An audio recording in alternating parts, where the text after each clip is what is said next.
Ladies and gentlemen, welcome back to a fresh new episode of Missin Curfew. I'm Shane O'Brien, as always, with my boy, Scotty William Updog. Obes, how are you, fella? Man, you are just professional. Everyday collared shirt, hair's looking good. Businessman. I'm a businessman. Come on. Come in. Our boy on the East Coast, Broadway, Jimmy Scoops Hayes. What's up, baby? How's it going, boys? It was a nice week of hockey. My Flyers got their asses kicked twice, and Updog, I'm impressed, dude. You're looking good. Fuck yeah. I come in, and I'm running a little late. I got out of the pool. I was running late, so Uppy's in here already. AirPods in, computer going, collared shirt, hair fucking flowing Broadway. Like, that he's running Missin Curfew. This guy fucks Broadway. He's doing a lot of fucking. Updog taught me too down in Florida that you can never wear a pair of shorts to the bar. I remember we talked about it last week. I was laughing seeing the guys in Arizona out of the bar or whatever they're wearing shorts, and Uppy said that is not allowed. Fucking. As you're talking, Jimmy, I just fucking throw the old loafer up on the table here. He's fucking. I don't know. I went with the old Tom Doherty fucking loafers this morning. I woke up feeling good. I'm like, it's a fresh Tuesday, boys. We got a nice podcast coming. Great guest. I'm fucking feeling fresh. What can I say? Hey, Doherty would love those kicks. I just watched this movie in Vail, Wolf of Wall Street. He looks like fucking Jordan Belfort here. Like, I just wish I had as many fun coupons as that guy. Boys, by the way, Vail's unbelievable. I mean, Broadway, it's right in our wheelhouse. All groom blues. My girl has a sick setup. The condo is walking distance from the gondola or chairlift, whatever you want to call it. It's nice. Did you happen to hit the Lindsey Vonn little mogul session right below?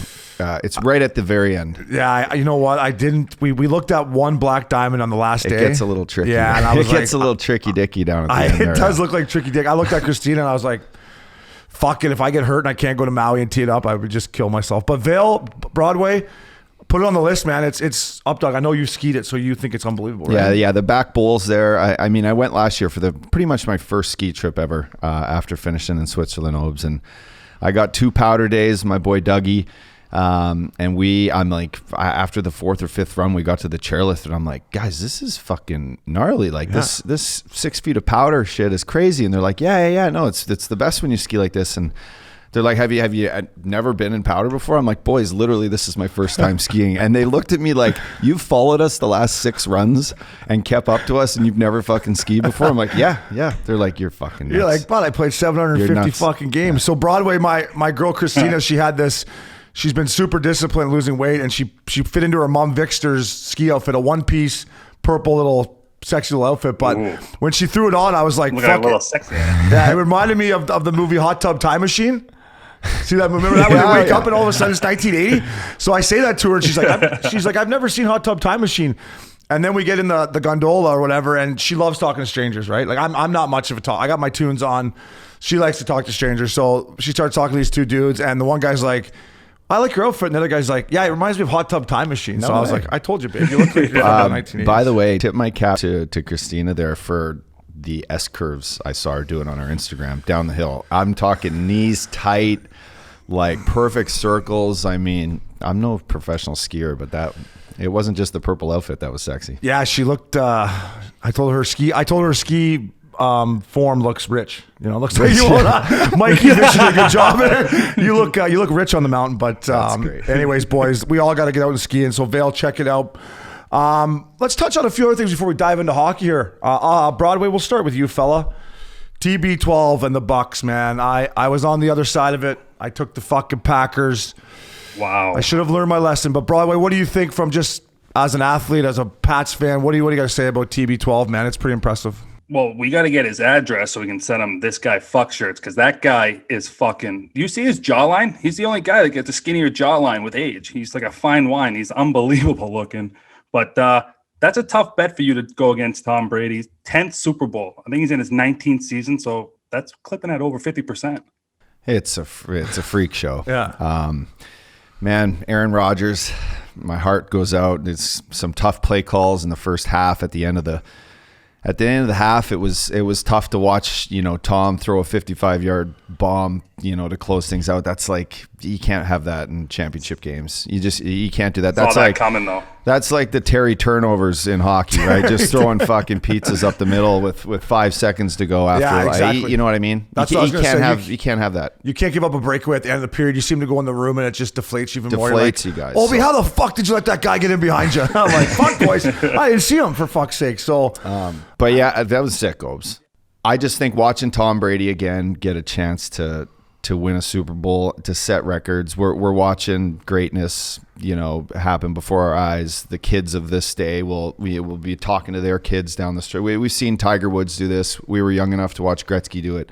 What he's doing is fucking crazy. It is crazy. His supermodel wife, billions and billions of dollars. It's the whole package. He's probably got a rope on him, doesn't he? He's probably nice got a car, beautiful house. The one thing I noticed about that game was their fucking D were flying. Bucks D was fucking humming. But I like that Aaron Rodgers gave him a little parting shot. I'm excited for the Super Bowl. I will be back, so I don't know if you're having a Super Bowl party or what. What's your plan for the Super Bowl? You're getting back from Vail? I'll be back again. Yeah, I'm going to Vail again. Broadway, tough life, huh? Yeah. Again, man. Yeah, fuck, why not? I'm going to do a Super Bowl party. I think you should. I just yeah, kinda threw it out there 100%. for you. I think, That was a great idea. Yeah. And, I'll get the pizza oven rocking. I'll Get get that Traeger going. both TVs in there so, we can keep up with our hockey at the same time as Super Bowl. So we'll be Super Bowl Sunday, man. It'll be fun. Boys, my Irish brother, Conor McGregor. I told my friend Evan Knapp, who's a big UFC guy, I told him when the fight was signed that Poirier could knock him the fuck out. And it did happen. To Poirier, that guy's a killer. You gotta love what he does out of the octagon with his charities in Louisiana. Updog, I know you were watching. I was in a full panic mode. I wasn't working in Vail, so I called you, and I know you were. What'd you think of the fights? You think McGregor's done, or can he bounce back? Or? Well, yeah, I think ESPN and Dana White are on the milk carton for the fucking hour and a half that Twitter had an absolute meltdown. People wondering how the hell they get on this fight, errors logging onto videos. And so, we were over at Lupul's place. We finally got it up, saw a couple of the last bouts. And then, what I saw, boys, was, finally the lion in the jungle got fucking cracked and he wasn't invincible anymore. I know he's been beat before, but not with a punch to the jaw, right? So, I took him to win in the second round. I had a second round McGregor knockout. It's good odds. Let's sprinkled a little bit on there, just to. But fuck, I didn't know he was. I should have just went for the second round knockout. Other way, yeah. The other way. But I thought McGregor came in. He landed some shots and he was moving well. But those kicks that Dustin Poirier was throwing, I was like, he's in big trouble here. Because he was getting kicked and his knees were buckling 3 seconds later. And then you could see it. That knee buckled after one of those leg kicks.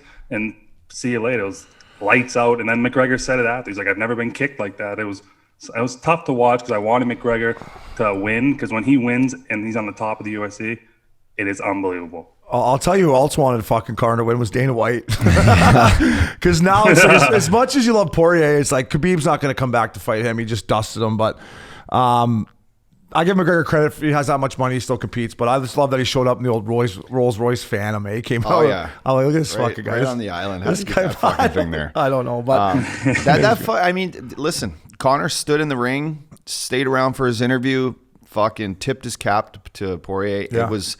And he said, fuck, I'm getting back in here. He's a crazy fucking Irishman. He still wants to play. He knows that that's where his money is. Yeah. He has his alcohol. He has his cars. He's having another baby. But, when he's in the ring, people are fired up, man. Yeah, I guarantee after that fucking tilt, though, he had a little bit of proper 12 and maybe a perk daddy on that private jet home because that leg was fucking buzzing. Couple. Boys, great weekend. Up dog, fuck. This was hilarious. This guy, Rick Raleigh, who came on the podcast already and roasted the boys, he did this fucking missing curfew clip of when you got traded to Columbus, and it was like the guy was like, "Do you want me to call you Scotty or Scott or Scotty?" And the guy's like, "I don't give a fuck. I'm out of here at the end." What did you think when you saw it? 'Cause we all know Columbus is getting some hate now, and I know you fucking weren't thrilled. I haven't said one really good thing about Columbus since I left there.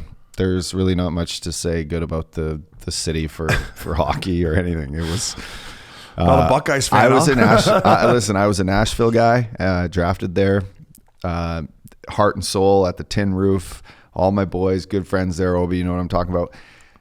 Columbus they were our enemies. I hated everyone in the dressing room. I love Rick Nash. We played together, but there was a lot of guys in the room at the time that I had battled against for 5-6 years. And lo and behold, I leave Scottsdale, sick house on the golf course, fucking first, we're first in our division at the time. I get traded to Columbus, the trade deadline.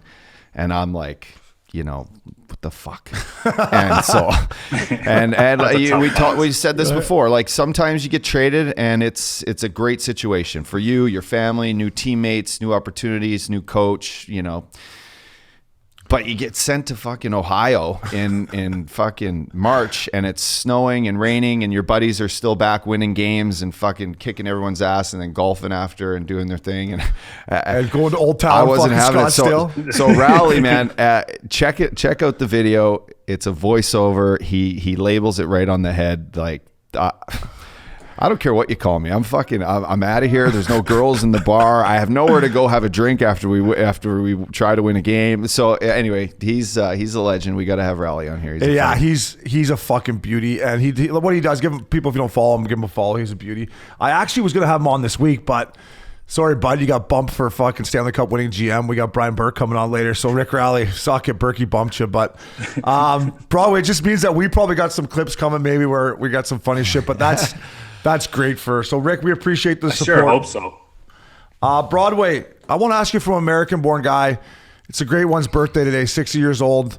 Obviously, we know what he did for Canadian guys. What did Gretzky mean to you growing up, and what did he do to, I think without the trade to LA, hockey's never the same in the southern states for sure.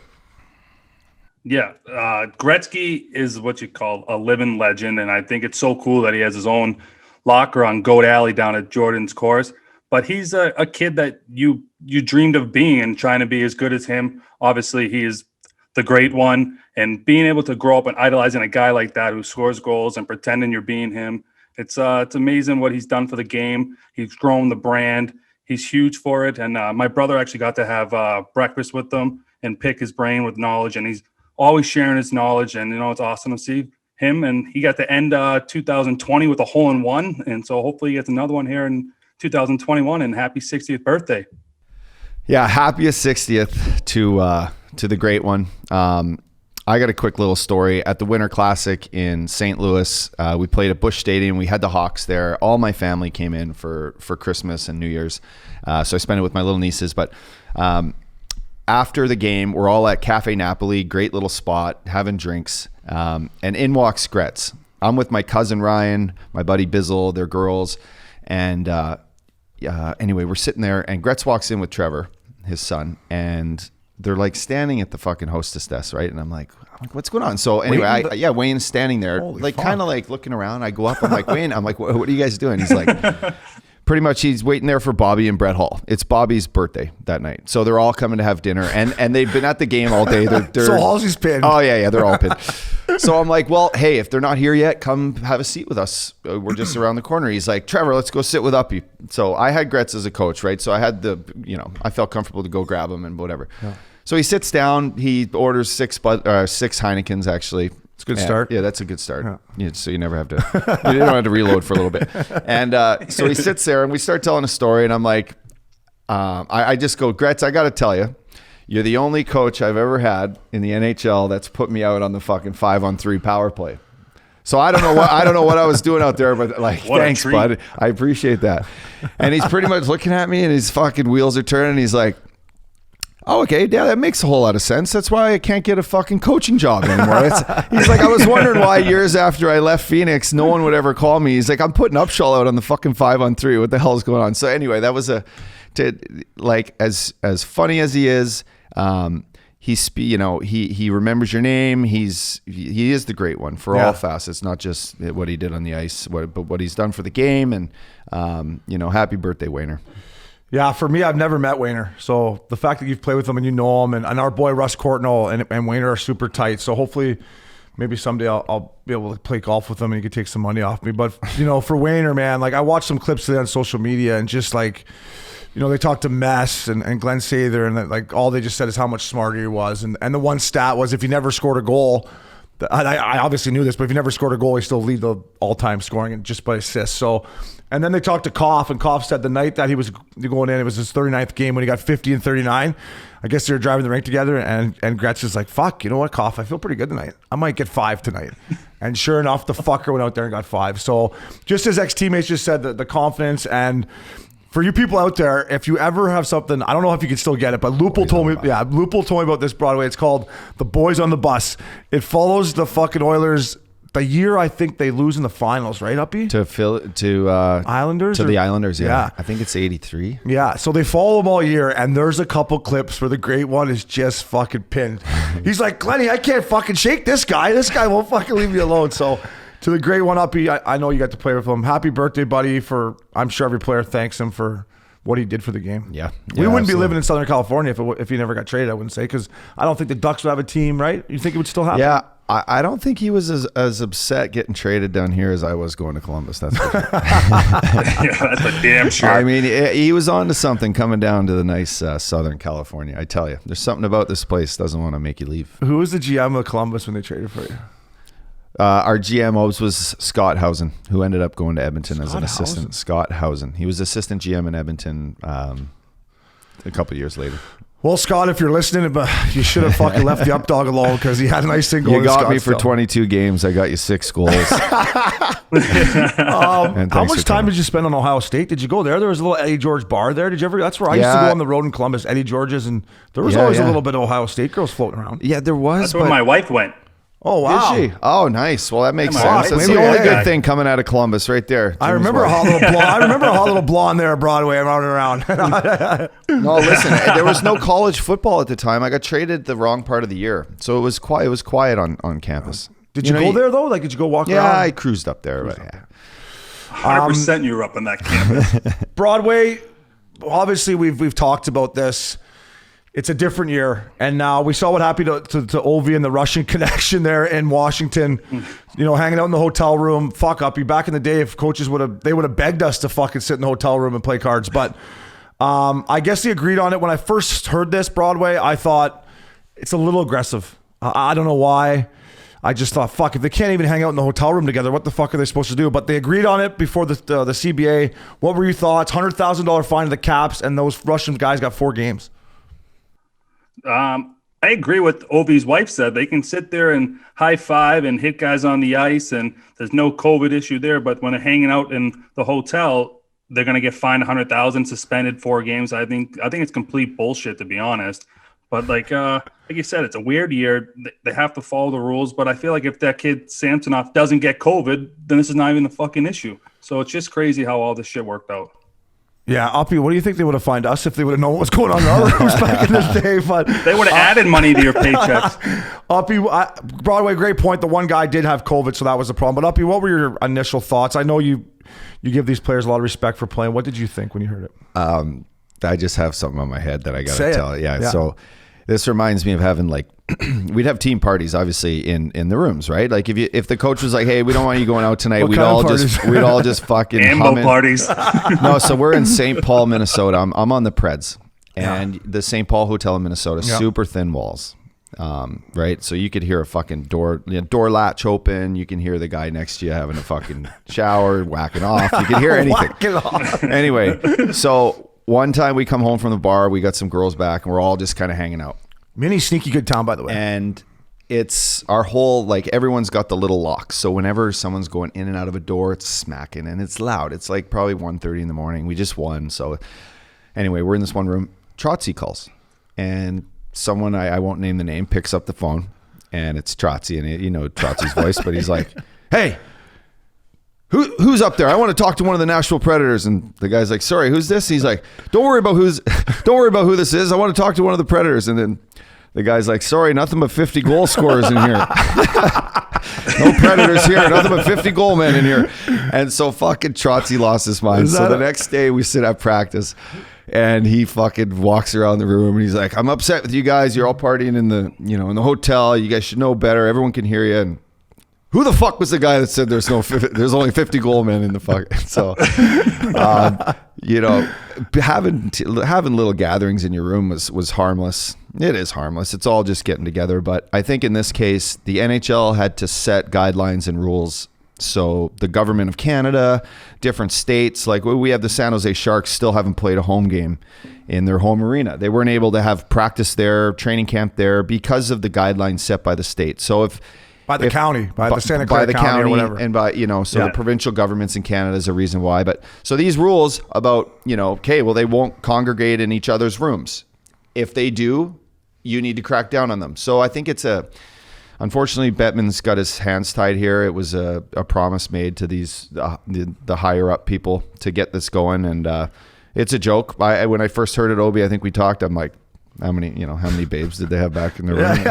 Who'd they sneak in? I just thought, fuck, these guys are getting suspended for hanging out in the hotel room. Fuck. Yeah. We were climbing down the fucking fire escape to get out of there. But the one thing I wanted to ask both you guys, like, you remember in playoffs, you'd have like a conference room, right? Like where the boys could go and watch other games and there'd be coffee and maybe a couple beers. Is that not allowed either this year from what you guys have heard? Is there not like a team room or when you get to the hotel, you go in there and, as you say, whack off all night and just watch whatever? Or is that not allowed either? Or do you guys know? I'm pretty sure that you're not allowed to do anything. It's just kind of, they're trying to keep this as strict as possible, keep the COVID cases down. But I just don't understand how you can do that. You put these guys in a bubble. They went and played. They played awesome hockey. They're coming back and playing. Then they're risking it. Like you said, they're doing so many COVID tests that they need to figure out something, let these guys hang out. That's the best part, is the team camaraderie. But I mean, I'm hearing that a lot of guys are playing Xbox these days now. The old Xbox, eh? I guess you have to do whatever you could. But yeah, anyways, Ovi and the boys, we're with you. $100,000 fine. But I get it. Safety first. I just feel for these guys because, you got to let off some steam somehow. But I guess you bring the old PlayStation on the road and get after it. But 4 games too, right? 4 games. 4 games. You know who's happy about that? The Buffalo Sabres. They're like, here we go, boys. Hey, we got a fucking chance now. So I hammered Buffalo that night and paid for it. Did you hammer them? They lost the first one but won the second one, right? They lost the first one, yeah. So I took that one on the chin. They actually, speaking of Buffalo, they actually look better than they're coming along. Yeah. I could be wrong. No, Taylor Hall is going to shove it right up my old fucking tailpipe. Eric Stahl's been good. Good flow on Stahl. When did Flow get so good? I don't know. It's up there, yeah. Fuck. NHL, unreal. Tweet. That's a solid jersey too. That jersey fucks. Yeah. That team looks good. Yeah. So Taylor Hall, way to keep shoving up my ass. Ikes, we're pulling for you fucking beauty, boys. We're going to talk to Berkey about this 100% because, as he would say, truculence should be in the game of hockey. The Tyler Myers hit. I took some fucking heat on Twitter. People called me. What'd they call me? A goon, washed up. One guy called me a troll. Never been called that before. So what'd you think of the hit, Uppy? I think this hit has to stay in hockey. We're going to ask Berkey about it. When you saw it as a forward, I thought, get your head up. What were your impressions of it? Yeah, it's a tough one when you see it from different angles. And then when you think of the speed of the game and the guys along the wall. So if this is an open ice hit, the open ice stuff they're trying to take away, because there's a lot of blind areas you can hit a guy. But when you come up a wall, you need to know what's on the inside of you. There's nothing on your right side. It's the boards. So you just fucking have a peek. Just boards and blondes, eh? Just boards and blondes. And hopefully more blondes than boards. It's a beer. There's some beer over there. Yeah. But in all seriousness, like, just peek your head up. You're getting to the red line. Yeah. You're going to get fucking smoked. I don't care what the score is in the game. It's still fucking, you're on the ice. You got to protect yourself. Now, Myers is 6'8". He's going to hit guys and it's going to be shoulder to the face. Now, principal point of contact, I think that the wording needs to kind of get changed. And then, for all the guys out there who like to hit, there's a lot of guys who don't, and they want guys to be protected. And to me, that's blah, blah, blah. It's pick your head up. It's a contact sport. It's the guys aren't out to, it wasn't vicious. It's not like he was attacking a guy and out of retribution or trying to retaliate, but, I'm a fan of a good hard body check that can change the course of a game, or in this case this year, these 2-game series. So, that's my thought. I agree. And Broadway, before we get your thought, the Canucks have been struggling, right? It's Myers. He's 6'7". He's supposed to be big. He's supposed to be strong back there. He fucking wanted to maybe change the momentum of the game. The guy skated from the blue line to the red line with his head fucking down. And I thought, if you can't hit that guy, when the fuck can you hit him? Broadway, give us your thoughts on that fella. Yeah, that was well said by both of you guys. Like you said, he's 6'8". He needs to play a physical game. He's not a vicious player. He hit the kid. The kid wasn't ready, so the hit was obviously a lot harder. But like that hit has to stay in hockey. And I like the response by Joel Edmondson the next night. He went right up in warm-ups and told him we're going to fight tonight. And I mean, Joel Edmondson got the last laugh of that one. He pounded on the kid, but I think that's like how it's going to be handled. It could have been handled that night right in the game, but it was late. And that's the thing is if you're going to hit a guy like that, you got to be ready to answer the bell. And kudos to both those guys for answering the bell. Jimmy, you just mentioned it. What I saw Joel Edmondson do the next game off the draw is a big reason why I think the Montreal Canadiens right now are just kicking ass, and they're absolutely on the t-shirt. They're playing lights out. Their D-core are big and they move like Petrie, Sherratt, Eddie, Romanov, Weber. I mean, it's 5 pretty legit D-men that are carrying the game, and you know what it's like when you play against big guys like that. It's like it's impossible to get to the net, and then when they get to the net, they got to get past Carey Price. Yeah, it's the makeup of a good team. They're pumping goals in. Josh Suzuki Anderson Fox is an absolute legend right now. He's wheeling. So that Montreal team, man, they made some solid moves, some good trades. They're looking good. I agree, and we'll give Bergie some love, even though he threw us under the bus the one night in Montreal. Sure, Bergie, you prick.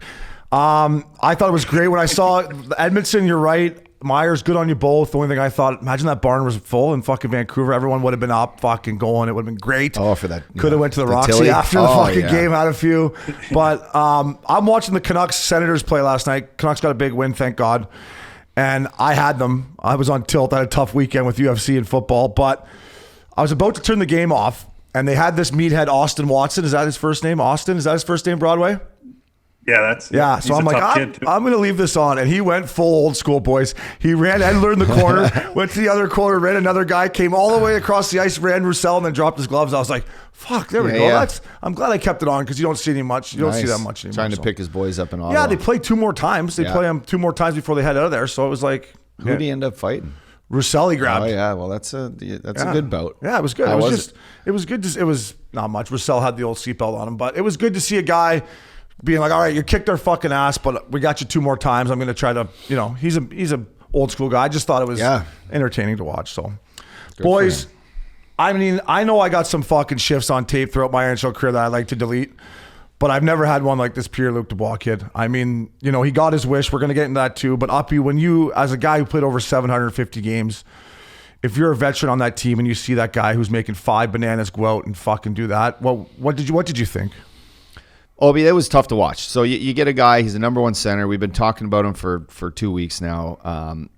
Enough was enough in Columbus. He needed the move. The shift, 40 seconds long, hadn't got one since the first period. It's now the middle of the third. He goes in. He doesn't put his stick on one guy. He doesn't even fucking take a stride. He literally just glided a couple crossovers.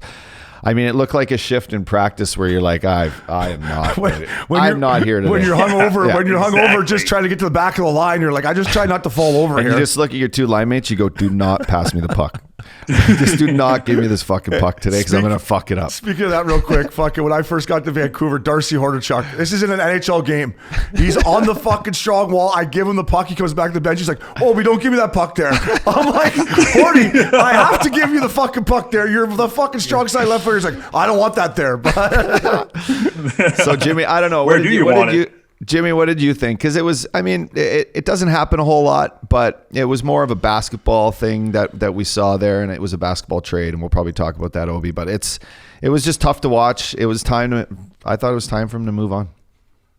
Yeah, I thought that shift was so embarrassed. I thought he embarrassed himself big time. I know we were giving him the benefit of the doubt, being like, Torch, you got to either play this guy like a number 1 center or not. And then when you see that shift, I mean, that is unacceptable. And to your point, like to a veteran, that Foligno, who's a guy who plays the game so hard every single night, he had to have been bullshit at this guy. And like you said, 24 hours later, the guy's shipped out of town.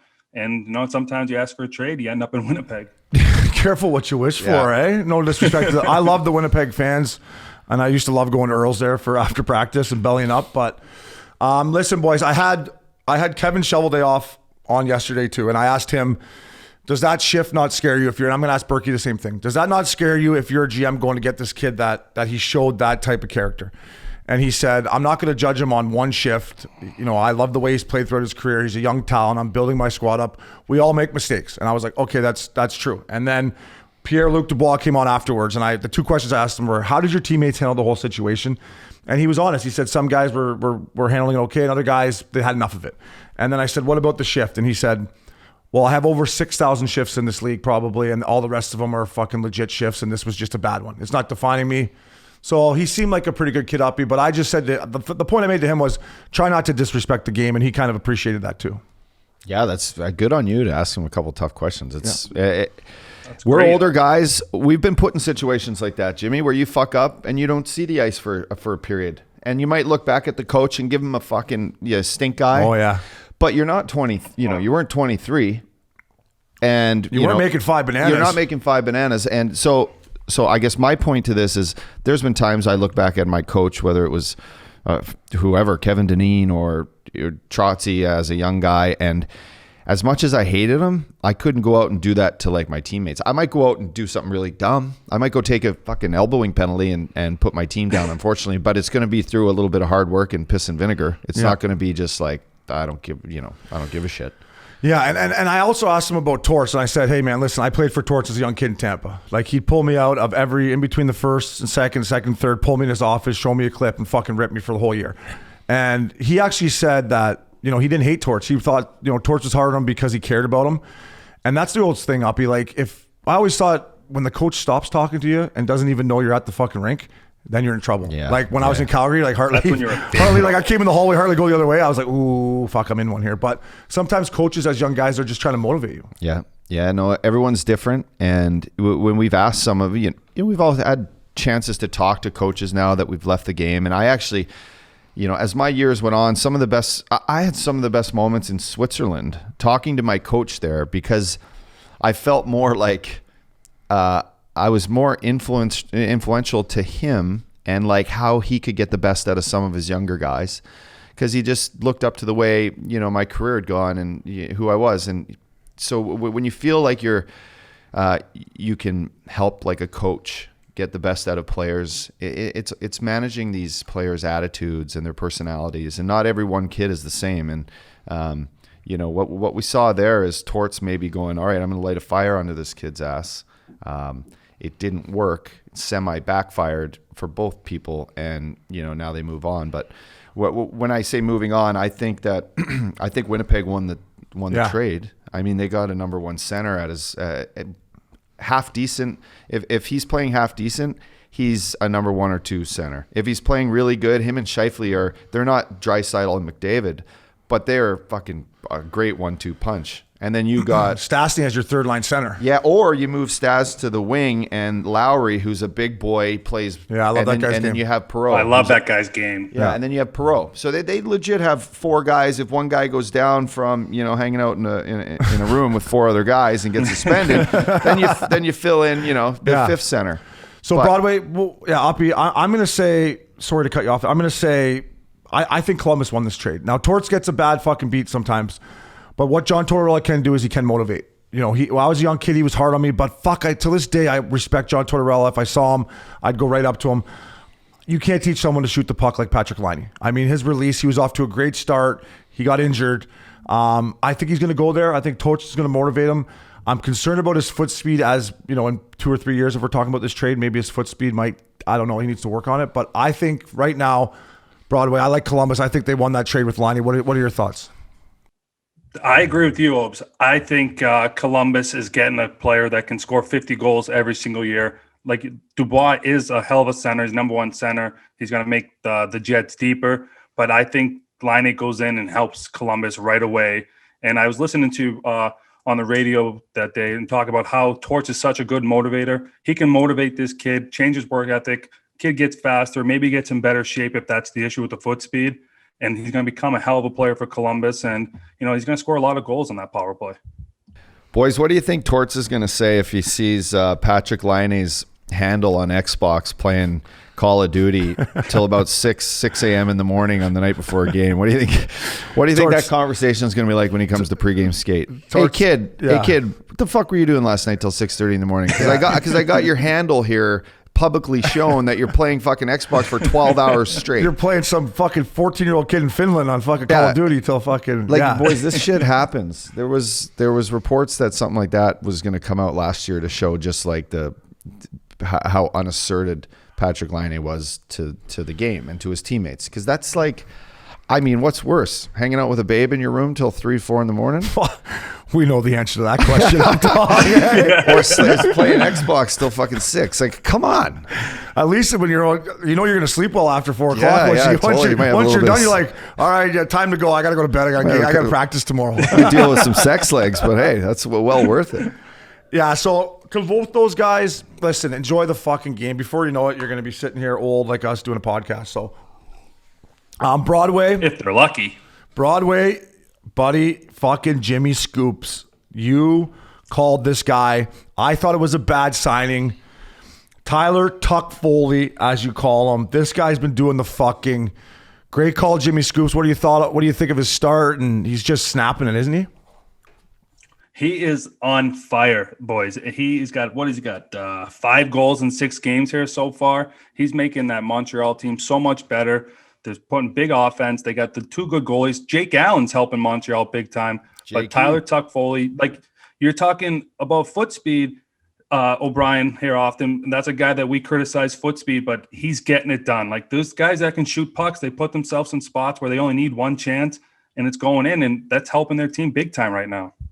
Yeah, Broadway. I'm chirping everyone about their foot speed because I got chirped my whole career about mine. So I'm like, fuck it. I'm going to start dishing it out. But Updog Tuckfoli reminds me of when I see him in the Montreal jersey with the right shot. He's wearing 73, right? That's what number he's wearing? Ryder. He reminds me of 73. Michael. I'm like, this guy is fucking Michael Ryder, who's a good newfie, isn't he? Newfie, yeah. But what do you think of Tuckfoli? Just a great start, or can he keep it going? You were a goal scorer. Listen, my first year I got to St. Louis in 2016-17.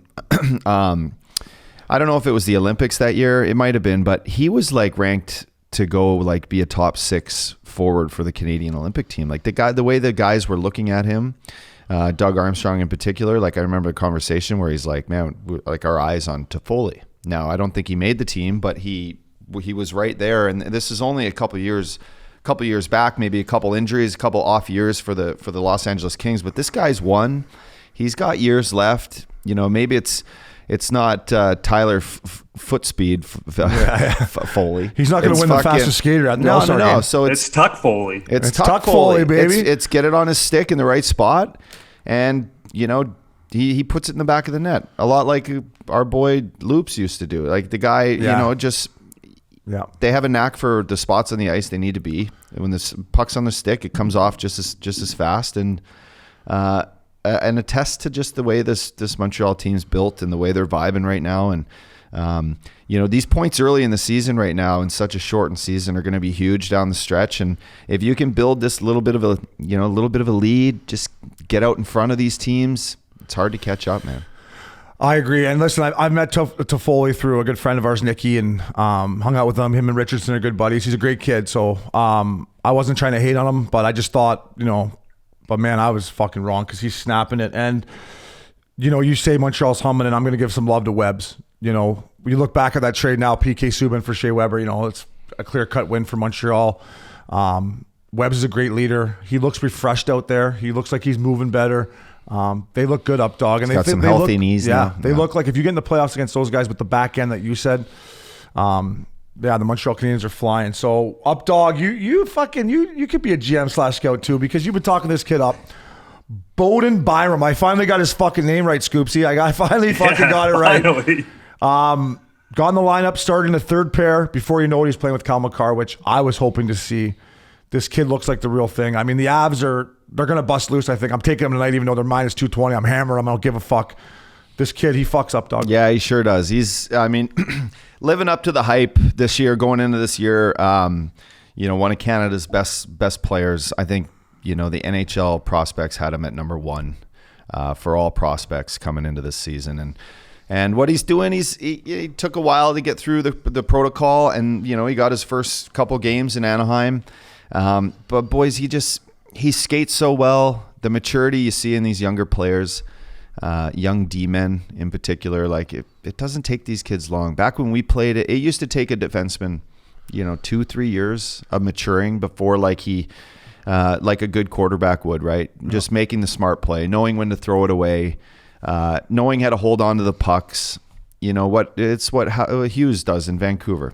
If you explain Hughes' game to someone, he doesn't look like he's an all-star, but like he never makes a bad play with the puck. And then he puts his teammates in the right spots. Like he doesn't give a puck to a guy that's just going to, have no option. So the confidence that this Byram has is great. And I'm excited to see what the future holds for that back end in the Colorado Avalanche, because Makar is badass too. Yeah, I think like you said, up these young defensemen coming into the league, like it's rare to see it, but you've seen it more and more now. And I think the number one thing for these kids is their hockey sense. Their hockey sense is through the roof. Like that dish he made for his assist on, I think it was Rantanen's goal. Yeah, his first assist. Sick. That pass was just nasty. Like his patience, his skating, and his skill they're so elite. But it all comes back to his hockey sense. And I feel like he's so good. He makes the right play. He thinks the game the right way, and he's just putting himself in spots to succeed. And like you said, his skating is next level. Yeah, Updog, you made a great point. As a former D-man, you're right. It took you 5 years before you... Like, I felt like I was just still figuring out the position when I got fucking put out of the league. Maybe that's why I was out of the league. But, I mean, it wasn't until my 5th or 6th year where I was finally like, all right, I've seen this read before. I've seen this play before. Like, I'm not going to panic. I'm not going to go over there and chase Uppy and he's going to slide it to Broadway back door. So, for these kids now that come in, especially at the defense position, you couldn't be more accurate. They come in, they play with fucking... no fear, and they're just, this kid, him and Makar are going to be a nice pair for a long time. So good on you, Updog. Way to do your scouting report. Boys, I don't know if you saw it. I had Gretzky on with my boy Cooley on the power play. Gretzky did this unbelievable thing for this girl who's been battling breast cancer twice. She's been a huge Ducks fan, a huge Getzlaf fan like yourself, Scoopsy. And she's going to be the 21st Duck come to a game. I don't know if you guys caught it on Twitter. It was super emotional. So to Gretzky, buddy, I just want to say you're a class act, buddy. You represent the Ducks in Orange County fucking amazingly. And the thing I want to get with you boys is I asked Gretzky about being a UFA for the first time in his career. He's never been in this situation. He said he's in the present. He's not thinking about it. He's just trying to win hockey games. Uppy, if you're Gretzky, what do you think's going to unfold here? Do you think he stays in Orange County? Would he maybe move? What do you hoping happens to our boy Getz? I wish the best for Gretzky. I think this season probably won't go the way he's hoping it will, and he might get put in a position where he's forced to maybe take a trade or be part of helping the Anaheim Ducks rebuild for their future. I mean, there's no question that if the Anaheim Ducks fall out of this, they're going to look to make changes to build for the future. They're already in rebuild mode. And Getz is a big piece of it. He doesn't have a whole lot of years left, but he's still Ryan Getzlaf. He's still the guy everyone is mesmerized by when the guy's got the puck on his stick. And all of a sudden, you put him in a position to succeed again with quality players around him again. It's he puts himself in a chance to win. Now that if Ryan Getzlaf wants to go win another cup, it's probably not in Anaheim. So that's his decision.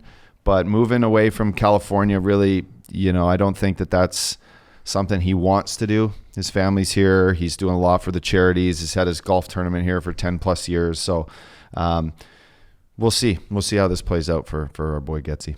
Uppy, that's great. The great point there, because I think Getzlaf, unlike Dubois, he has earned the right to ask for a trade if he wants one.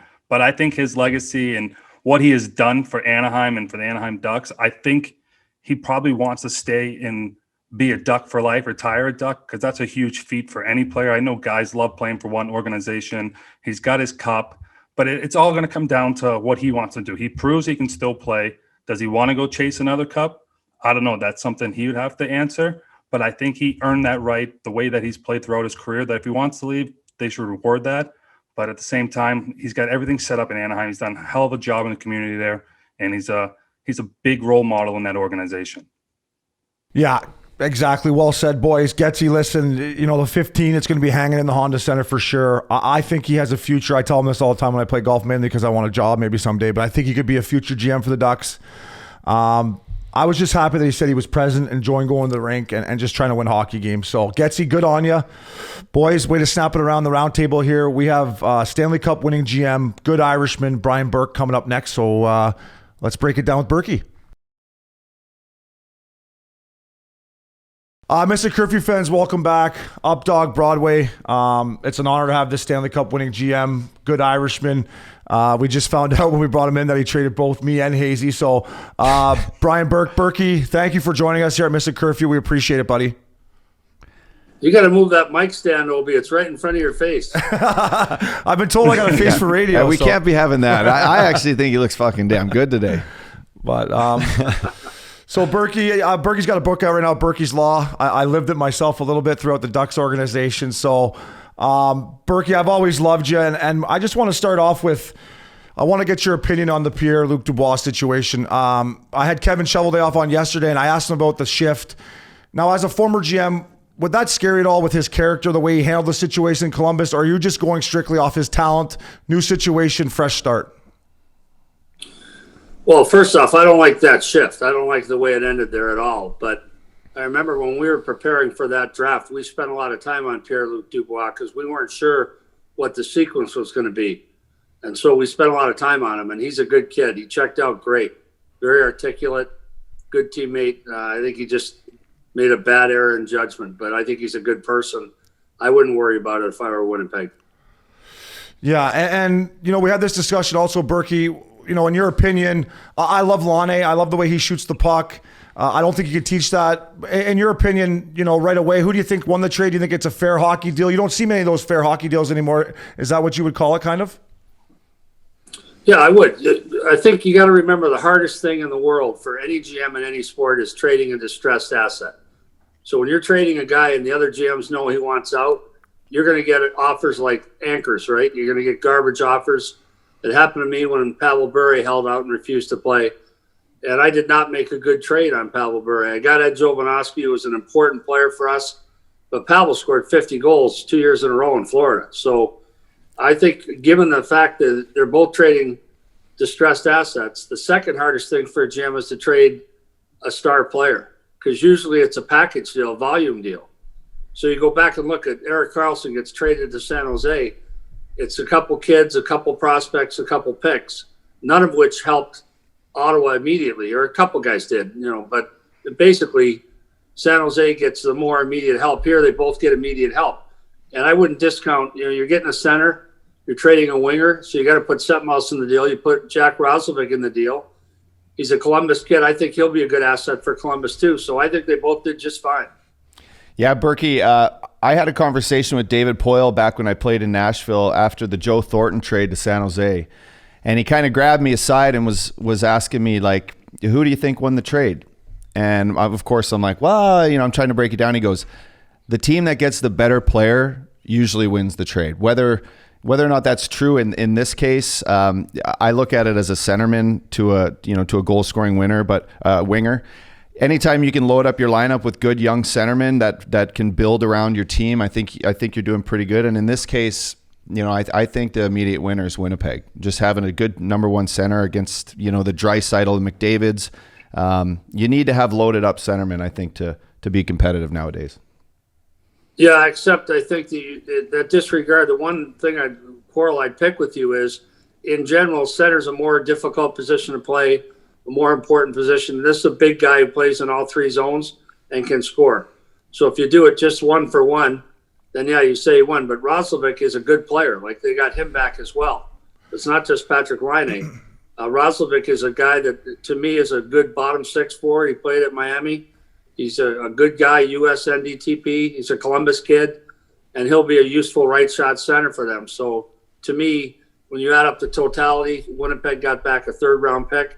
You add it up, I think it's pretty even.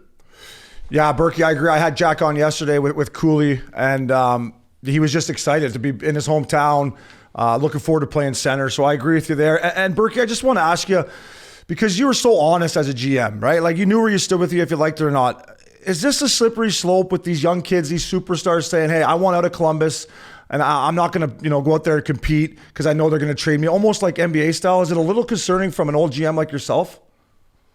Yeah, well, thanks for calling me old. No, I'm Berkey, veteran GM. Wiley. Veteran GM. There's a risk there. And you look at it, it's not the first player asked out of Winnipeg. Jake True wanted out of there. So you worry about long-term, is this a trend? I mean, keep in mind, people say, well, the player should be able to pick where he plays. So if you graduate from university in Toronto and you want to teach high school in Hamilton, you can wait till you get a job in Hamilton. In the NHL, we pay real good wages, but you don't have a choice where you play, and they own your rights for up to 8 years. So that's how you make that money. And so, it's something you got to keep an eye on. Yeah, okay. And before I turn over to Broadway, I had to get your opinion on the Tyler Myers hit. I know the way you built your hockey teams and the way you think about the game. There's been some traction in Canada. I'm sure you've already talked about it this week, but that's a hit that I believe we have to keep in our game. When you saw it, were that your thoughts, or what do you think about the rule, the hit to the head, Rule 48? Well, I know Cooley wants to go to the international rule, but we got to keep that hit in our game. I mean, when I first saw the hit, I thought he's gonna sit. I thought it was a headshot. Then I watched the replay. I'm like, I don't think it was even a minor penalty. No, I don't blame the referees for getting fooled on that one because it looked ugly. But there's got to be some onus on the puck carrier too. If you're fishing around for a puck with your head down, when you know you're surrounded by angry people on the other team, guess what's likely to happen? So I thought it was a clean hit. I don't think there should have been a penalty. I don't blame the officials for getting it wrong. But the fact that the league didn't impose supplementary discipline makes perfect sense for me. The IHF rule is a disaster for me because you make some contact with it. Every big open ice hit, there's some head contact. And the guy, I think it's 5 and 10, I think, in that league, or 2-10 and something. And it takes that hitting out. We want that hit in our game.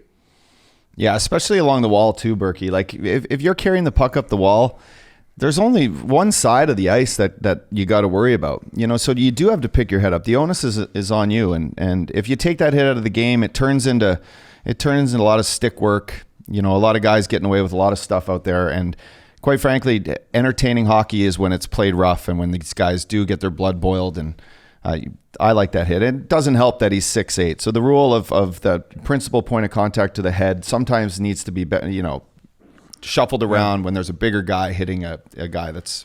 Yeah, and I agree. And Berkey, we know that there's, Vancouver's been struggling, and Myers is a big boy on the back end. He's trying to, change the momentum of their season, and with all these back-to-back games. So I couldn't agree with you more. I think that's a hit we need in hockey. And Broadway, what do you got for Berkey? And by the way, I like the response. I like the fact that Joel Edmondson said, okay, the league didn't impose supplementary discipline, but I'm gonna. And then that takes all the garbage out of that game. They get the fight out of the way. Edmondson wins the fight. Tyler Myers took it like he should have, and he accepted the fight like he should have. Now okay, debt's paid, tab's paid, let's play. So there's not all the slashing and gloves in the face and all the crap. Sometimes a good fight will clean a game right up. Yeah, touche to Joel Edmondson for that. He's done a lot for that back end. Just a guy like that who steps up for his teammates like that. A big reason why I think Montreal is, feeling like they're a team right now. They're one of the groups of players that in a shortened training camp and 5-6 games into the season, they're playing like a team. And it's because of guys like that stepping up and sticking up for his teammates. And it's a big play by a good guy like that. Berkey, I saw your comments about that Lafreniere not being loaned to Team Canada. Why would you, as a GM, loan him to a World Juniors? And as the kid right now in the NHL that he's struggling a little bit putting numbers early on, what type of conversations are you having with him that he's in a big market trying to handle his play? Well, I've had, unfortunately, because my team's finished poorly, I've had high picks. I had the Twins. I picked in the top 5. And it's not easy to go from being a talented 18 or 19-year-old. I think he just turned 19. It's not easy to go from playing against 18-year-olds in the World Junior and all of a sudden playing in the NHL. So I predicted he'd have a slow start. I predicted everyone said he's going to score 50 points. I don't think he will. I hope he will. But the notion that kids can step in and play right away, very few. Look at Jack Hughes last year. Look at Capo Caco last year. It's a hard league to play in. And they're much bigger, faster, meaner, stronger, whatever adjective you want to use.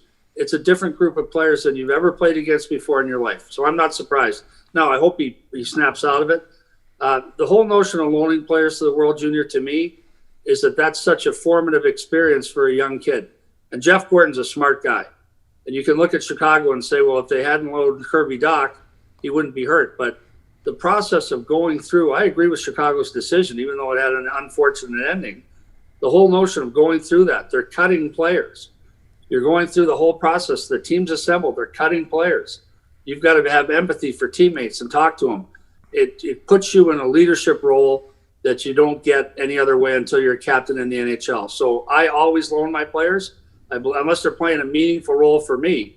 In a typical year, your team would be playing. And if we had a guy like a Trevor Linden that was playing 14 minutes a night when he was 18, he ain't going anywhere. But they weren't playing. They could have loaned him, and I think they should have. I think it was a mistake. Yeah, and Berkey does do that, because I remember my year in Portland, Gretzky and Penner and Perry were up. They went to the conference finals and lost to the Oilers. And Berkey the next day said Getzlaf and Perry and Penner are coming to play Game 7 in Hershey. Yeah. So we were like, what? They're like, yeah, they're coming. So I think it was good for them. When they got there, they obviously were a little tired, but they came in and gave us energy as a team. We ended up losing in double overtime. But it was something I always respected from Berkey, giving us a chance with those guys in Game 7, Berkey. Yeah, and Gretzky reminded me, I recall going and telling them that they had to go, but he said I sent Bob Murray because I didn't want to. They just played the conference finals, and I'm asking them to fly across the country and play in a Game 7. They each had a point, at least 1 point in that game too, and we lost in overtime. They got on the ice in overtime. Maybe it was double overtime, but they got on the ice and then it came off and Hershey scored. Yeah, and that's the night you got that skate cut in your jaw, Obi. Yeah, I got cut for a lot right in the face there, and we lost in overtime, and then I had to get all the stitches out they put in, and all the boys were having beers, and I couldn't join them for another couple hours. But we would have played you in the finals. Yeah, I was with Milwaukee at the time, and same thing. It was me, Tutu, Pekka Rinne, and Weber got sent down after our season. I think we lost in the first round, though, in Nashville. But anyway, we ended up losing to Hershey in 6 games that year in Milwaukee. Yeah, they were good. They were a good team. Hershey, yeah, they were the Washington team. But then what else you got for Berkey Broadway? Yeah, Burke, speaking of that with the young guys, what are your thoughts on this whole taxi squad? Like you said, you got these young guys, you're putting them in the lineup. Lafreniere is obviously struggling. Do you think it's huge for these young guys to be on the taxi squad, or should they be sent down to the minors where they're going to start? I believe it's this week or next week starting in the American League. Well, I would rather guys play, but you know this, Jimmy. Hanging around and practicing with NHL players every day and watching how they act and how they eat and how they hydrate, how they stretch, how they work out, that's not all bad. And you get some good gym time in. So the taxi squad's not killing anyone. This is a great myth that this pause has hurt these young players. Jeff Sanderson was telling me his son, Jake, who went to Ottawa High, put on, I think, 20 pounds between March and the draft. 20 pounds. Say it was only 15. But he's a young defenseman. He put on 15 pounds. So to me, this is not wasted time. They're getting gym time. They're watching NHL players prepare. They're sitting in on meetings. Like, I think it has great value. But playing 18 minutes a night in the American League would be better. And you'll probably see, once they start playing, you'll probably see some movement. Yeah. Berkey, I wanted to ask you, the team you built in Anaheim when they went on to win the Stanley Cup. I get it. You can't build teams like that anymore, Berkey, where, you're going to bully your way out of the building. We can play offensive, defensive, fight, whatever. But, Berkey, can you still build a team now with some kind of toughness and lean on people, or is it just so fast now and so skilled that element's kind of out of the game? Well, I think that what you're going to look for are kind of unicorns like Tom Wilson and Josh Anderson, guys that can skate at that level but still bring that element of fear to the other team. And I think there's still great value. So still, the team that wants to win more and can impose their will is still going to win more if the other things are equal. So I think there's great value to players like that. I look at Garnet Hathaway playing for the Capitals, who can skate but loves to hit. I think there's still great value to players like that. And that's why, if you look at how Ottawa got tougher, they brought in Austin Watson, they brought in Josh Brown. They're much tougher. They got Michael Haley. They're a much tougher team. And I think that still has value. Absolutely. Now, we were top 6, bottom 6. By now, the model will be more like top 9, bottom 3. But yeah, I'd still have iron in the lineup. I just don't like watching the team play without iron in the lineup. And I always said to my skilled guys, you will never be afraid out there. You will never be afraid on the ice with one of my teams. We will always have a gunfighter, usually 3, and sometimes 4. I remember before the home opener, my rookie year, we were playing, the Kings were coming down to play the Honda Center, and there was a quote from Burke in the LA Times, something along the lines of, well, I'll tell you one thing this year, in this freeway battle, we're not going to get pushed around this building. And I go to Fedoruk, I go, what does that mean? He goes, be fucking ready. Be fucking ready. And I just remember, like, you said it, Berkey, like, our team there, like, you know, we had Travis Moe and Fedoruk, George Perro, Sean Thornton, and Gretzky and the boys, they could play their game, and we could play it any way you wanted to. And it was a lot of fun, Berkey, coming to the rink, wasn't it, with that team you put together? Well, that was a special team, and it's too bad, Obi, that we had to move you out. But people, I apologize to Obi whenever I see him, because he was such an important part of the team. But we got a first-round pick and the Coleman kid for him, and we really liked Coleman. We thought he was going to be an NHL player, goalie. We really liked him. And it came to me, and I said to Randy, what do you want to do? And he said, well, we kind of need Obi. And I said, it's a first-round pick and a goalie that we think is going to play. I have to do this. So sorry about that, Obi, but it was fun to come to the rink, and it was fun. It's great when your skill guys, whether it was Pavel Bure or Marcus Naslund, Brendan Morrison, we always had muscle around them so they could play. And they didn't get those big point totals by accident. They got those big point totals because they weren't afraid. Absolutely, Berkey, and people already give you credit for the Sedins and the Pronger trade. I mean, I think getting the first rounder for O'Brien may be your best deal you ever made, personally. But Berkey, another thing I want to ask you, buddy, and I know you have to answer it a lot. It's about the offer sheets. We talked a lot about it on our podcast heading into, like Barzal, for example. Berkey, what is your thought? I remember what happened with Penner and you and Kevin Lowe in Edmonton, and ever since that kind of happened, you've never seen it. What's the reason we don't see more offer sheets, in your opinion?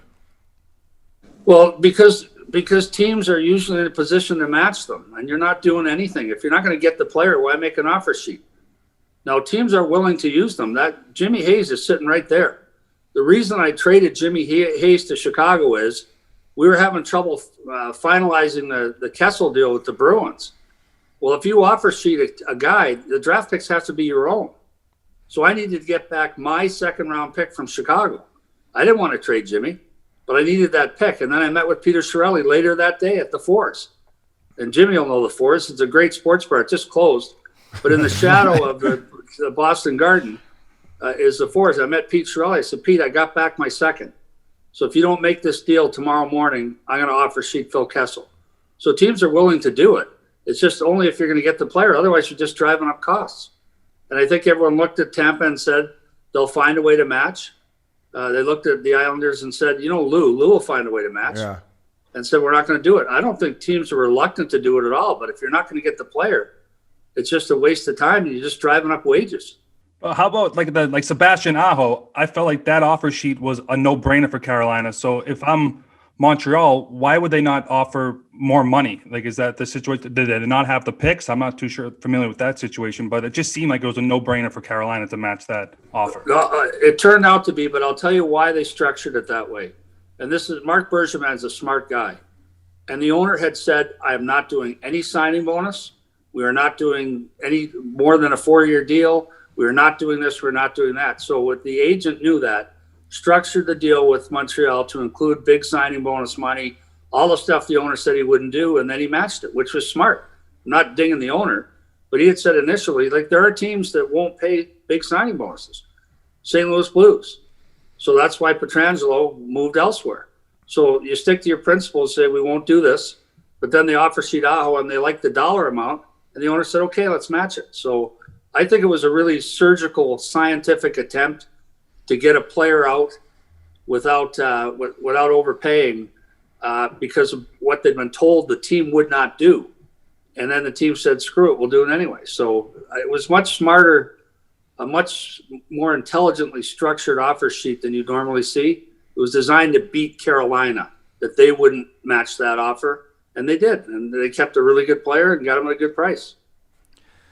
Berkey, a lot of guys, actually everyone I've ever met who's played for you has such high things to say about you. But I want to ask you about our boy Joffrey Lupul, who's been on our podcast. He's me and Obi's best buddy. We're with him all the time. But you drafted him, you traded him away once, and brought in Pronger, won a Stanley Cup, and then you traded him, back to Toronto. What? After that injury that he had here in Anaheim, career-threatening injury. What did you see in Joffrey Lupul that was going to, turn him into a guy in Toronto that you could build a team around and have success there? Because you guys were competitive and tough. And I mean, Loops was a big part of that team. So what did you see in him as a young athlete and a young hockey player that, gave him that chance to come back and play for you? Well, I didn't draft Loops. Anaheim drafted him before I got there. But our first year, people forget, we won the Stanley Cup in 07, but in 06, we played in the conference finals. We had a good team, and we had a great money goaltender. J.S. Jaguar is one of the great money goaltenders that ever played in the league. And if you told me a Game 7 and I got to pick a goalie, all these great goalies, I'd probably still go with Jiggy. So with Loops, we went to the conference finals. He was our best forward. He had a great playoff. We beat Colorado one night 4-0. He had all 4 goals. Sure did. So we get to the draft, and Edmonton dropped off trade proposals at 4 different tables. And ours was Lupul, Smeed, and a first. And I said to Bob Murray right there, we have to do this. We love Loops. We didn't want to trade Joffrey Lupul, and we love Laddie Smeed. Laddie Smeed was a top young defense prospect, great kid. We didn't want to trade either of those guys, but we felt if we got Chris Pronger, that was the piece we were missing to go all the way, and we were right.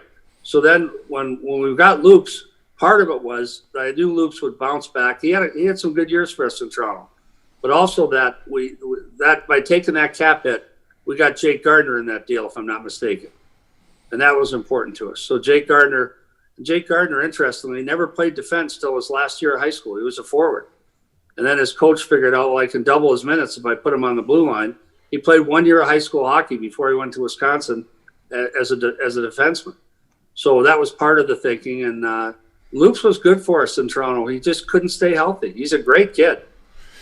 Yeah, and Berkey, I'm not sure if you're too familiar the way it ended with Loops in Toronto, and it leaves a little bit of a sour taste in me and Uppy's mouth. And for me, I trained with Loops in the summer, and he pushed me and motivated me to get in there on the Monday mornings that maybe I didn't want to because, I maybe had too good of a weekend. But the way it ended in Toronto, were you familiar with it? Did you see, I mean, it is what it is, but it was kind of a tough thing, right, Berkey?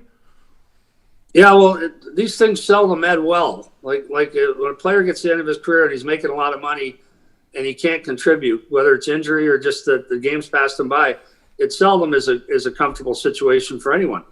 You can't imagine if it was Lou Lamoriello saying goodbye to Joffrey Lupul. That's no fun. He liked Joffrey Lupul. And so we do things as GMs that we don't like to do. I didn't like trading you. I didn't like trading Jimmy. I knew Jimmy was going to play. And we loved him as a kid. We loved his enthusiasm, his work ethic. But it's the price that you have to pay. It was to get Phil Kessel. And I remember when I went to Calgary, Matt Stajan came up to me right away because I had traded him out of Toronto. He came up to me right away and he said, "Have I got a problem here?" I said, "Stage, we didn't want to trade you in Toronto. Calgary asked for you. We loved having Matt Stajan." But I said, "Stage, I'd trade 2 of you to get Dion Phaneuf." So it's not about you. It's about what I get back. I'd trade my little brother to get Dion. Yeah, I agree. And that's got to be one of the hardest things. And Berkey, I wanted to ask you about the way you handle the media in Toronto. Like, I don't know if you tried to bully him back's the right word, but you have that Berkeyism about you where people, and listen, I was a young kid. I remember, when I asked for a trade in Portland and you flew in to catch the game and you called me, you said, "Obi, get the fuck in here." And I said, and you said, "Why is your agent calling me?" And I said, "Well, Berkey," you said, "you got the right last name to play in this organization. Shut your mouth and go fucking play." And I did that and I ended up making the NHL. Now, when you dealt with the media in Toronto, because we know it can be a nightmare for GMs, did you try to put that like Berkey back in it and just kind of bully him back a little bit, so to speak? Well, the problem with the media in Toronto is the size of the group. So you guys have been in the Toronto Maple Leafs dressing room. It's bigger than any other dressing room in the NHL. That's not for the players. That's for the media. So in Calgary, after a Wednesday night game, we might have 30 people, 35, maybe 40 in the dressing room. Wednesday night Leafs game, there's 60 or 70 people in there. Hockey night in Canada on Saturday night, there's 90 people in there. And so when you're not playing well, they all pick up a rock. And so 20 throw a rock at me, 20 at Ron Wilson, 20 at Phil Kessel, 20 at Dion. So when you're not playing well, there's overwhelming negativity. But it's not that the media are unfair. There's just a couple guys there that are really bad. The rest of the people are honest. And if you play, and I don't mind that. If we play poorly, you've got to write that. You've got to write that we played poorly. You're never going to get a phone call from me. I didn't like the cheap shots. in an effort to be different into the Toronto media, they take even a positive article, they'll take a little cheap shot at the player near the end. I didn't like that, and so I just told them when I didn't like what they wrote. I told them. I either call them into my office and tell them, or I'd rip them in front of other people. I didn't care. Like, to me, that someone's going to figure it out in Toronto and win, and that's going to be a great thing for our league. I wasn't able to get the job done, but in the meantime, part of my job description is not taking a bunch of crap from writers. Yeah, I agree. Broadway? Yeah, I was going to ask you, this is more of a future question, and you being involved so much with USA Hockey, who are some players in the game right now that have an outside chance of making Team USA for the next Olympics? Like, for example, maybe Kevin Hayes? Well, I had Kevin on the World Championships, and he was a grumpy teammate, boy. What a grumpy guy. What a pain in the ass. But he didn't talk to me the whole time I was there. I said hi to him the first day, and that was it. He didn't like talking to management. And you guys know me. I like to be tight with my players, and I couldn't get Kevin to talk to me at all. But he played well. Shocking. For me. He played well for me. Like, I liked having him on the team. He'd have to be a factor. USA Hockey has plugged in so many top young kids. You know, the Seth Joneses of the world, the Kachuk brothers. I mean, they've done an amazing job of turning hockey players out. And I was through that whole thing was in my career. You know, like when we started the program in Ann Arbor. It's in Plymouth now. But, you know, the league stepped up and paid for that. And you look at the draft picks that have come out of there and look at Austin Matthews and look at these top young players. They're going to have a hard time picking that team. We didn't have that hard a time. We had some tough decisions at the end, but we probably had a pool of 35 guys to pick from. They got 75 now to pick from. So I think USA Hockey deserves a lot of credit for what they've done. And the way we picked the team, so they came to me after we won the Cup in 07 in Anaheim. And they said, we want you to be the GM of the World Championships that year, 2009, and then be the GM of the Olympic team. And David Poyle was my associate GM. And I said to them, this is stupid how you pick teams. So they named me the GM, like in 03. I was the GM in 2003. Or what year was it? 1993, after Hartford. And I picked the team. Just me and some help from USA Hockey, but I picked the team. And I said, why don't we get a bunch of smart people in one room and pick the team by committee? So that's when we started the committee. That's when Dale Talon came in. That's when Stan Bowman came in. That's when Dean Lombardi came in. David Poyle was involved. And we brought as many GMs in, U.S.-born GMs as we could. And so let's do a better job of doing this. So that's how we picked the Olympic team in 2010. And that's how they've picked every team since for the World Championship, not the World Juniors. That's a different staff, but for the World Championships and the Olympics. So let's get more smart people around a table than just ask Brian Burke to pick the team. When you're building these teams, are you trying to build your team similar to an NHL team? Because a lot of these guys that you're picking they're first-class players. So how do you build a winning team for Team USA? Say adding like a guy that's going to be a third, fourth line guy. Well, I think you got to pick a team. So before I picked the U.S. Olympic team in 2010, I should say me and David, I went to Phoenix and met with Jerry Colangelo, who had put the dream team together for USA basketball. And he promised me a half hour. He had some business crisis that day, so I got 15 minutes with him. But it was 15 of the best minutes I ever spent in my life, because he said, look, you've got to take a team. Don't take the best players. Don't take the 20 best players. You've got to take a team. So and he also said, make it about more than USA Hockey. Make it about the country. So we had a real close tie with the military. We had Green Berets and Navy SEALs and Army Rangers come in and talk to the guys. And in the Vancouver Olympics, each player had a memento from a veteran, a wounded veteran, in their stall. Like Ryan Miller had a round that was taken out of a U.S. Marine's body who lived. He had the actual round that was taken out of his body. So we made it about, this is Team USA. It's not USA Hockey, it's Team USA. And then we picked a team. So we took Timmy Gleason. And people laughed at me for taking Timmy Gleason. They're like, why are you taking Timmy Gleason? There's 5 American defensemen better than him. I said, who's going to kill penalties on this team? And Tim Gleason ended up being a really critical part of our team, led our team in blocked shots, killed every penalty. I took Chris Drury. And Chris Drury was on the back nine then. Everyone said, why are you taking Chris Drury? I said, because he's Chris Drury. I thought it was a stupid question. I'm like, because it's Chris Drury. All he does is win. He ended up being one of our most important players and a real leader, took a lot of key faceoffs, killed penalties, really important part of our team. And Phil Kessel hit the crossbar in overtime. People forget that was almost a gold medal team. We tied it up late in the game and lost in overtime on a great goal by Sidney Crosby. But I think you put together teams still. You still need third and fourth line guys. Obi knows this. The Cup team in Anaheim, our third line is the reason we beat a couple of teams that we beat. We had Travis Mullen, Sammy Paulson, and Robbie Niedermeyer. And they not only shut down the Twins, they shut down Zetterberg, they shut down Jason Spezza. They actually outscored the top line 5-on-5 in each round that they played. They were magnificent. That was the difference in a couple of those series. That's incredible. Yeah, That's they were. incredible. I mean, that line, even throughout the regular season before I got moved, that was the line that made us go. I mean, they play against the top line. Randy would match them, and like Berkey said, they would chip in offensively for us. And speaking of Robbie Niedermeyer, him and Scotty couldn't be two different guys. Berkey, Scotty doesn't say a whole lot, and Robbie doesn't stop chirping. So I sat beside him in the practice room, and he was a veteran guy that just made me feel a little more comfortable. And the thing I say about that team, Berkey, was our dressing room, man. Like, going in there and then, I ended up playing at a lot of places, but just the respect everyone had in there and the fun it was coming to the rink. As a rookie, I knew it was something special. So, Updog, I know we want to ask you about. Yeah, I'm an Alberta boy, Berkey, and do a talk show up in Edmonton. A lot of talk just about the Oilers lately, and I want to ask you. We're talking about picking teams, but Kenny Holland at the helm here with a coach that I had, Dave Tippett. You couldn't have two better guys in place to kind of, fix maybe a broken program and take, two of the most elite players in the world into the playoffs again. But, from goaltending to toughness to the defense, like, is there anything that, they can do better as a team, or just what do you see there in Edmonton that's just not clicking? Because we need these guys in the playoffs. We need these young players, on a platform for everyone to watch. Well, last year, I think it's a great question. Last year, their special teams were special. They were first in the NHL on power play, and I think they were second on PK, or third. They were truly special, and that's why they had such a successful year. This year, their special teams aren't special yet. They'll fix that. And Dave Tippett's a hell of a coach. Kenny Holland will sort this out.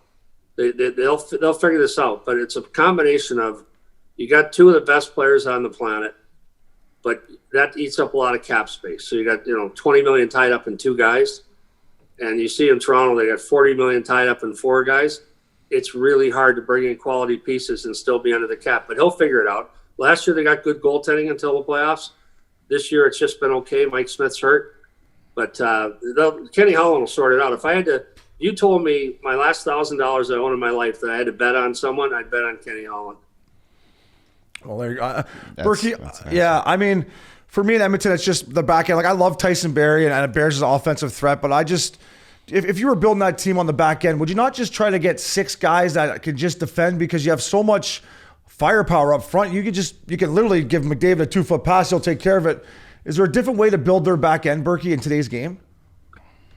Well, I think they thought their back end would play better than they have so far. I think they really believed in those young guys that they were ready to take a step. Now, their best defenseman is injured. That doesn't help. Yeah, that's true. But the fact of the matter is, I don't think they overestimated the ability of these guys. They just haven't played well enough yet. And Ethan Barrett was a healthy scratch for a game. I have a radio show in Edmonton as well with Bob Stauffer, so I watched that team closely. Their D has been dreadful. And I don't think they're dreadful players, but they haven't played well. And so I think they went into the season thinking, okay, we got lots of firepower. We added some third and fourth line guys that make us a little more stable. And we believe our young D will take a step, which they haven't yet. Again, it's hard. I was a forward. Everyone thinks I was a defenseman because I love defensemen, because my scoring stats were so poor. But I was just a low-skill forward. But the fact is, playing defense in our league is hard. And the North Division is hard. Right now, they got a couple of elite teams. Calgary's really improved. Montreal's really improved. It's not easy playing defense in the NHL. So I think they'll come out of it. But right now, that when I watch them play, I see their D isn't playing well enough. Not that their D's not good enough, but they're not playing well enough yet. Yeah, that's a great point. And Berkey, I want to stay in the North Division with you, buddy. And we both got ties to Vancouver. Our boy Travis Green doesn't have an extension yet. I've watched this team the last 2 or 3 years. He's changed the culture. They had a great return to play. I got two questions for you. One, why doesn't Greener have an extension? Are you worried it won't happen? And Jim Benning takes a lot of heat, Berkey, for Markstrom leaving, Tanev leaving, Levo leaving. Was he a little gun shy just to make, like you said, some of the best deals you don't do on July 1st, although it wasn't that this year, the ones you don't sign? Is Greener in trouble, and Jim Benning just didn't want to sign guys for him? No, first off, let's focus on, and we're going to talk about this tonight, actually. Let's focus on what Jim Benning has done well. He got Elias Pettersson, I think it's 7. Like, this wasn't a top 3 pick. And he got a superstar at 7. He got Brock Besser much later than other. Quinn Hughes was 7th, I think. So he's drafted extremely well. Podkolzin's coming in April, I think, if he's done with St. Petersburg. So they've got really good young players. And then they got into cap hell. Now, some of it's not Jim Benning's fault. Like, they still got the Luongo buyout on their books, $3 million. That's a good number for a defenseman, $3 million. Yeah. They can't spend that. The Eriksson contract, okay, they did that contract. The Spooner buyout's $1 million. They did that contract. Sven Baertschi's costing them $2 million in the minors. So they've got $6 million in dead money. And then they got the Louis Eriksson contract. So that's on the team. They can't duck that. But the things they've done well, and so they had to let these guys go. They couldn't give Tyler Toffoli what Montreal gave him. They couldn't give Markstrom what he got. They couldn't give Tanev what he got. Now, I think a lot of people are assuming that Markstrom deal is a good deal for the whole 6 years. We'll find out. A lot of those long-term deals age very poorly. He's playing spectacular, and I love him. I love the signing. But let's see how that one ages too. Yeah, and just real quick, Berkey, on our boy Greener, I think he's a great coach. Sorry. Yeah, that's okay. I kind of double hit you there. But what about Greener? What are your thoughts on? Will it get done, or what are your thoughts on that? Well, I think you're going to see right now. I think the issue, and I haven't talked to Travis about it, and I haven't talked to Jim Benning about it. This is Brian Burke's view on life. You're seeing difficulty signing coaches and GMs because the market has shifted. The revenue base of this league has been chopped dramatically. That's affecting what players get paid, and it's affecting what front office people get paid too. So are you going to see another $6 million a year coach anytime soon? Not in my opinion, not even close. So Travis, I'm guessing, is on the heels of this adjustment. What's fair? What was fair a year ago is not fair today. And so my guess is that's why they're stuck. I know they love Travis Green and they want him to come back, but what coaches get paid has changed. What TV people get paid has changed. The whole industry has been downsized, and it's not going to recover until the vaccine is widely distributed and we get back to normal crowds and so on. See what the new US TV deal is like. But I think the cap's going to be flat for another 3 years. I don't think that's going to change. I don't think our revenues are going to rebound right away. And not everyone's going to get vaccinated. And not everyone's going to rush back to an arena with 15,000 people in it where they can catch a disease that can kill them. So I think that my guess is that's the holdup is what would have been fair 12 months ago probably isn't fair today. And they got to work that out. They got to figure it out. Yeah, that's well said by you. I'm a big fan of Travis Green, but like you said, everyone's feeling the squeeze a little bit, so that makes sense to me. Broadway, what do you got? I was just going to touch on another team that is struggling and a team that's had so much success in the past is the Chicago Blackhawks. In your opinion, what's going on there? They had Leonard, they've had Crawford, they let them walk. They even let a coach like Joe Quenneville go. I don't know what the issue is there. They have the great leadership in Kane. I know Taves is out, but what do you think is the problem in Chicago? Well, all those guys, Jimmy, when they go buy gas, they all got 3 rings on. So that's the problem. That's the problem. You can't win 3 rings in 6 years, 7 years, and not have a rebuilding process. So the roller coaster goes down, you go fast, it's a great ride, and then it struggles up the hill on the other side. They're on the back end of the winningest team for a decade, and San Jose might be on the back 9 now too. They got close. Their window might be closed. I don't know yet. Boston might be on the back 9. Who knows? But you've got to applaud in a hard cap system. If you have success, you're going to have to rebuild at some point. They got 3 Stanley Cups there. Those banners will be hanging in Chicago Stadium or United Arena, whatever it is now, for a long time.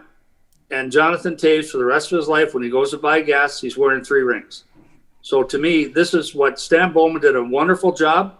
This is the backside of that record. You flip the record over, the hits on the A side, you guys are too young, but old 45 records, the hits on one side, the record on the other side, that song never gets played. It's some dog, right? The B side. This is the flip side of the record.